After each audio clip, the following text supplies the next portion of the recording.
Wow, Floyd Mayweather says Gennady, hey, no guys, Golovkin is cherry picking. Easy work, stay tuned.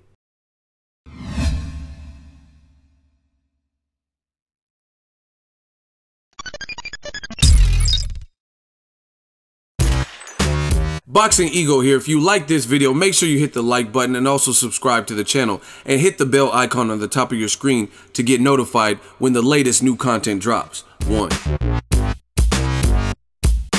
What up, Fight World? It's your boy Ego, and I'm back with some more boxing. Make sure you smash the like button and also subscribe to the channel for the latest greatest in boxing. If you're new to the channel, hit that subscribe button, hit the bell notification. I got you covered when it comes to boxing. Now, shout out to Ellie Seckbach, ESNEWS, and I'm surprised I have not heard one person even talking about this, but he conducted an exclusive with Floyd Money, easy work, easy ass work, Mayweather, right?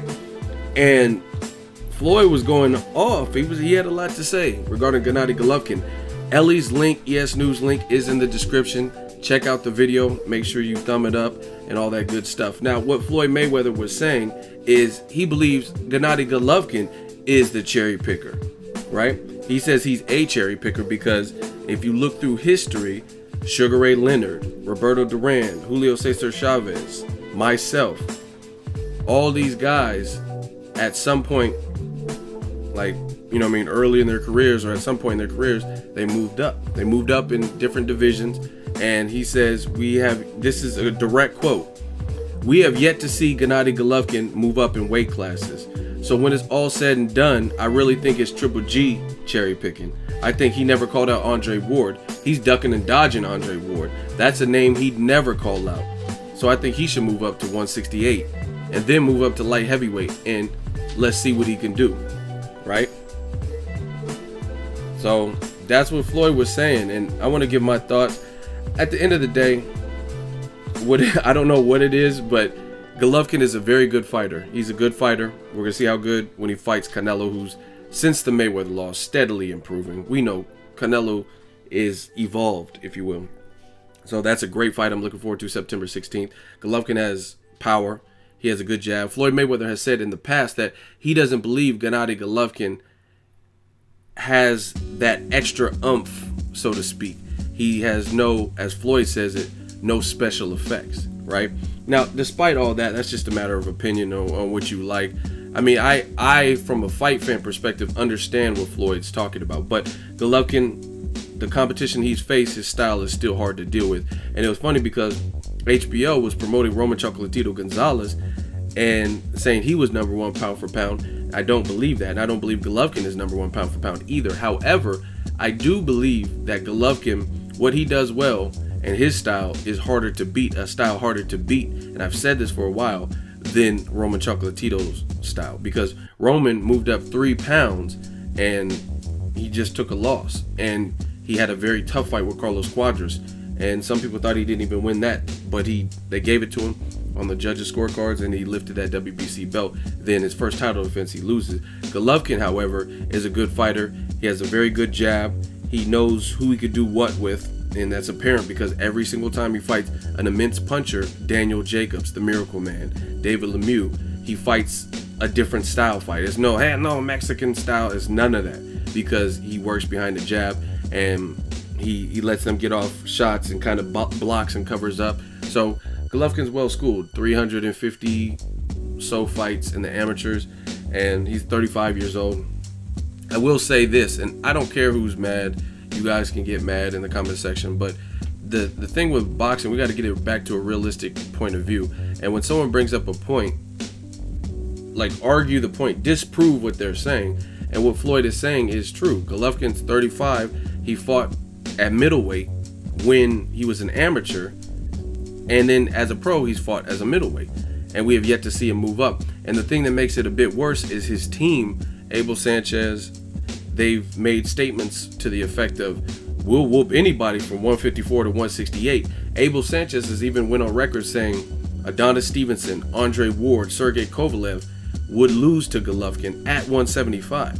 So before you jump down Mayweather's throat, pause, and say, oh, he's liar, he's hating, this and that, right? you gotta analyze what he's saying, and what he is saying is true. Shane Mosley, Roberto Duran, Julio Cesar Chavez, Manny Pacquiao, Floyd Mayweather, all of these guys have moved up in their career. Pacquiao moved up the most out of anybody. He moved up 8 divisions, and that's ridiculous. You know what I mean? That's crazy, because he's clearly, if you start at like 106, you're clearly fighting people that are going to be naturally bigger. Miguel Cotto, bone density and just natural size, he started at 140 or whatever, so he's clearly naturally bigger, and Pacquiao stopped him in the 11th round. You know what I mean? Antonio Margarito, you could say he's slow or his style worked with Pacquiao, but even at a catchweight, he's still much, much bigger than Manny Pacquiao. You could tell from the weigh-in photos. So Floyd has a point. Golovkin has stayed put, and for a minute, the middleweight division wasn't really popping. There was no Jermall Charlo. Canelo wasn't there. And like I said, I'm not trying to cry over spilled milk, because the division is now shaping up. Daniel Jacobs just pushed him to the brink. Some people had him winning. People like Broner, Canelo, Julio Cesar Chavez Jr., myself had Daniel Jacobs winning. So it's not a white thing, a black thing, a Mexican thing. Different people saw the fight different. And it was a close fight.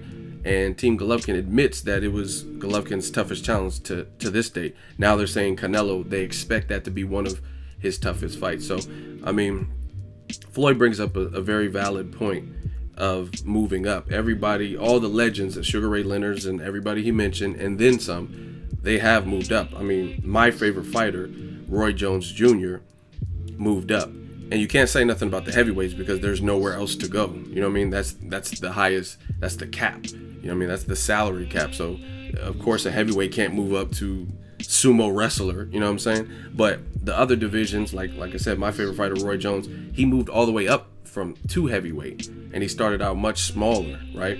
So he does bring up a point. Now, I got to address this, because I already know how the casuals think. They're going to say, oh, Golovkin's a cherry picker. You're going to fight Conor McGregor, who's never boxed. But I told you guys, 1, it's a big money fight. 2, you cannot compare what Floyd has done in his career with what Golovkin has done.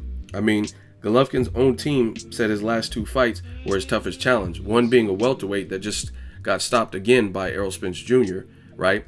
And before that, before Golovkin fought him, his only real significant name was Sean Porter, and then his competition regressed. Take nothing away from Kell Brook. He is an awesome fighter, very skilled, but he wasn't an acclimated middleweight. So that, I mean, it counts, but it was really kind of a money grab. And then Daniel Jacobs, your big step up at that time, and up to this point in your career, some people think you didn't even win the fight, and you know what I mean, people are split. So imagine that, like even Canelo. You look at Canelo's best wins. Some of them aren't really controversial. Like, I didn't find the Austin Trout fight controversial. The only thing I did not like was the open scoring, but I thought Canelo won with what I seen round by round. If you scored, I think with the knockdown and everything considered, I thought Canelo won that fight. The Cotto fight, there was no controversy. So Canelo even has wins that aren't disputed. You could say, oh, the Edeslandi Lara, I thought Lara won, because I thought Lara won by a round or 2, but Canelo still has good wins, Julio Cesar Chavez Jr., that cannot be disputed. You know what I mean? Golovkin's very best win is debatable. You know what I mean? And the only reason it's not debatable is if you're just not going to be objective. You know what I mean? And you just want to see things only the way you like it for the fighters you like. You know what I mean? And it's funny, because I know that people are going to get mad and, oh, shut up, you're lying, and all this stuff. And my thing is, like, I call it down the middle. Like, I see Golovkin is a good fighter, but where are all the people who are so radical that they won't look at anything else objectively? Where are they when it comes to time for Golovkin's pay-per-views? You know what I mean? Those people are never showing up. So, I mean, support your mans. That's how I feel. If he's your favorite fighter or whatever, show up when it comes time, when he has a big fight. Now, I know the Canelo-Golovkin fight will do good numbers, but a lot of that will be because Canelo, the A side. But when Golovkin had separate outings, David Lemieux with Danny Jacobs, and he was the one footing the bill, or was the bigger name, he was the A side. Those didn't do phenomenal numbers. You know what I'm saying? So let me know what you guys think. Shout out to ESNEWS for a great interview, whether you agree with it or not. Props for getting the exclusive with Floyd Mayweather. And like I said, you can say whatever about the Conor McGregor situation, but the thing is, you can't compare Floyd's damn near 2 decades in the sport, and the names he's beat with Golovkin. Golovkin doesn't have Oscar De La Hoya, Canelo, Cotto, Zab Judah, Diego Corrales, Castillo, Maidana, Ricky Hatton. He doesn't have all those names on his resume. So whatever he does, see, that's the problem with boxing fans, is they think everything is comparable, but you have to look at the minute differences. And career-wise, Floyd's career is completely different. So even if you want to say Floyd is cherry picking by fighting Conor McGregor, what about the rest of his career? Like, you know what I'm saying? He still, even if you don't even want to count the Conor McGregor fight, he still fought more former, current champions than Golovkin and really anybody else. So you can't really say that. So let me know what you guys think. But the situation is not apples and apples. Floyd has retired. He's not ranked. And if he wants to make a money grab or whatever, a mega fight that makes a lot of money, then it is what it is. You know what I mean? The same could be said for Golovkin versus Kell Brook. That fight didn't do crazy numbers that Conor McGregor and Floyd will do, and he still fought a welterweight. You know what I mean? So to me, it's just as bad. The only major difference is Kell Brook is a boxer, but he's also a boxer with no shot, which is what I told you. Because if actual middleweights cannot stand up to Golovkin's power, right? Why would a guy with no real experience with any prime names, he fought a couple times at 155, but who did he fight at 155? You know what I mean? So really a career 147 pounder, whether he was big or not, he didn't have experience up there. You know what I mean? He wasn't naturally at that. And to me, that kind of messed up his career, it appears, because now he had sustained the same injury versus Errol Spence Jr. on the opposite eye. And you know what I mean? We don't know if he can bounce back physically or mentally from that. So, you know what I mean? I really told you guys last year, Golovkin did a money grab. So before people criticize the McGregor fight and this and that, you got to look at Canelo fought Amir Khan. I didn't give Amir Khan a shot. Just the natural size difference was going to be a major uphill battle. Plus, even if you outbox Canelo, a lot of times the judges don't see it. Floyd Mayweather outboxed the shit out of Canelo and dogged him. In my opinion, CJ Ross said it was a draw. Or Edeslandi Lara, I thought he won by a round or two. Then they had him losing on, I think, on all 3 scorecards, or 2 of them or something. And then Amir Khan, I thought he was doing good the first 4 rounds, and he won more rounds than Canelo, but 2 of the 3 judges all had it for Canelo. So I mean, if you want to criticize the McGregor fight, the only difference is McGregor's from an outside fighting sport outside of boxing. So even if you give McGregor no chance, I didn't give Amir Khan a chance. I didn't give Kell Brook a chance. And that's my honest thoughts. Deal with it. Let me know what you guys think. Drop it in the comment section. Make sure you share the video, like the video as always. Hey, comment, and subscribe. Till next video. So EGO signing off. So if you enjoyed this video and want more content like this on the channel, you can show your appreciation by going to the PayPal donate button or the YouTube support button. And you can donate any amount that you feel is equivalent to the value of this video. Much more to come. Thank you guys for your support. Boxing Ego, the future of boxing.